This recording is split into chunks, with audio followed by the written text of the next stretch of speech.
Hi and welcome by this next case. This is our second case of the Amsterdam UMC involving a hamstring injury. It is a 20-year-old football player experienced acute right-sided hamstring pain during a long sprint. Physical examination tells us that there's no swelling or hematoma, but there's tenderness 15 centimeters distal of the ischiatic tuberosity. Unfortunately, I already filled in the next question, because the question was, what is the most likely hamstring injury in this patient?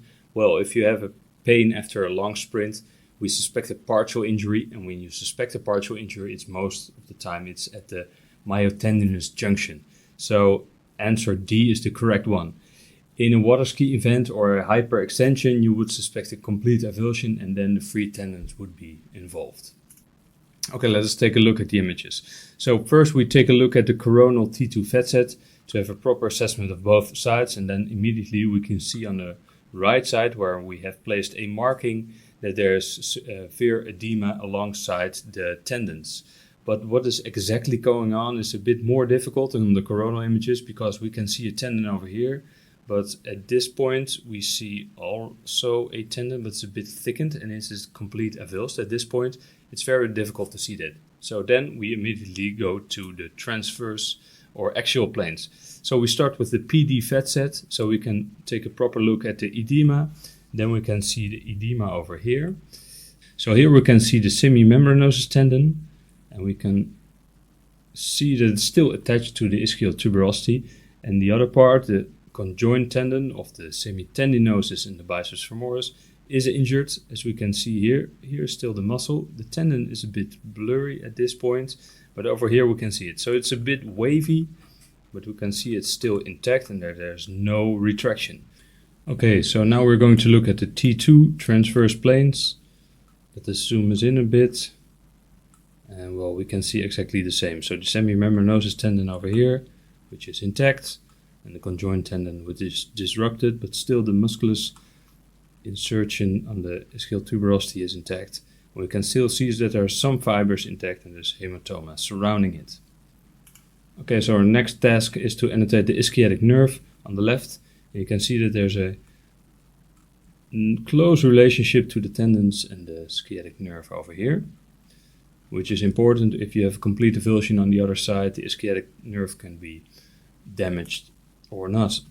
On MRI, which sequence is the best to evaluate the tendon? Well, we could see that there is a lot of fluid in the fat suppressed images, so this is very helpful to locate where the injury is, but to evaluate the tendon itself, so the amount of disruption of the tendon, that's best on the transverse T2 images, in the part of the injury with the highest grade on the transverse T2 images. Alright, so let's take a look. There's a point where we cannot see the tendon at all, so I could say that is this point. So let us note that we have an annotation over here. I would say this is the largest part of the injury. So our next question is, which findings suggest a complete rather than a partial proximal hamstring tear? Well, although we see the injury located at the musculotendinous junction and the clinical suspicion of a partial injury, that there are some images in which we cannot see the tendon at all.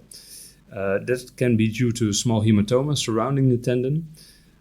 So this part suggests a complete rather than a partial proximal hamstring tear. So it's tendon discontinuity with the gap filled by fluid signal.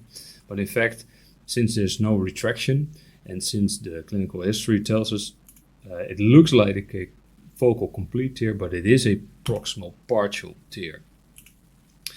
Okay, then we go to our next task. What is the grade of the injury in this case? So for partial injuries of the musculotendinous junction, we go to the BAMI classification, in which grade 4 is a full thickness tear, so we immediately know that this is not true, but the case we have over here is the most extensive form of a partial injury. So in this case we would call it a grade 3 extensive tear. Okay, so now we know this is an extensive tear, but what part of the tendon and the muscle belly is injured? And that's something which is sometimes difficult to discuss with your orthopedic surgeon. So here we have the free tendon, and at this point we already can see the muscle belly, So you could say that at this point the musculotendinous junction is injured. But if you go a little bit lower, then we see that the tendon already is inside the muscle. So this we can already call the intramuscular tendon. So I did my best to correctly diagnose the location, and I said, well, let's go for musculotendinous junction. And in fact, the answer point said that it is the intratendinous junction. But if you go to this image over here, then we can state, well, this is the injury we're looking at. We see some waviness of the tendon. It is at the musculotendinous junction site as well as a part of the intra. Please go to the radiologyassistant.nl for the article about hamstring injuries, because there we state all the bullet points you have to put in your report if you're looking at hamstring injuries. So let us take a look at the follow-up scan now for this patient. So we can see that there's less fluid than there was on the previous exam. So, well, eventually things get better. There's less hematoma, less edema, and we see that there's thickening of the tendon. So there's fibrous continuity or fibrous tissue.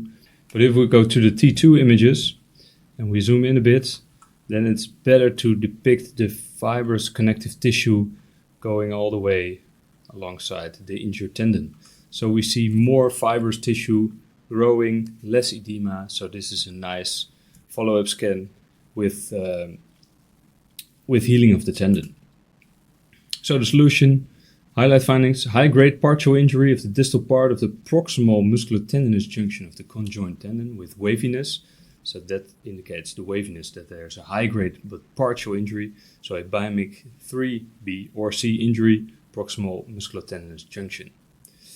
It can look like a full thickness tear, especially if you look at the coronal images, but if you take a close look at the transverse images, then you see there's still some fibers intact.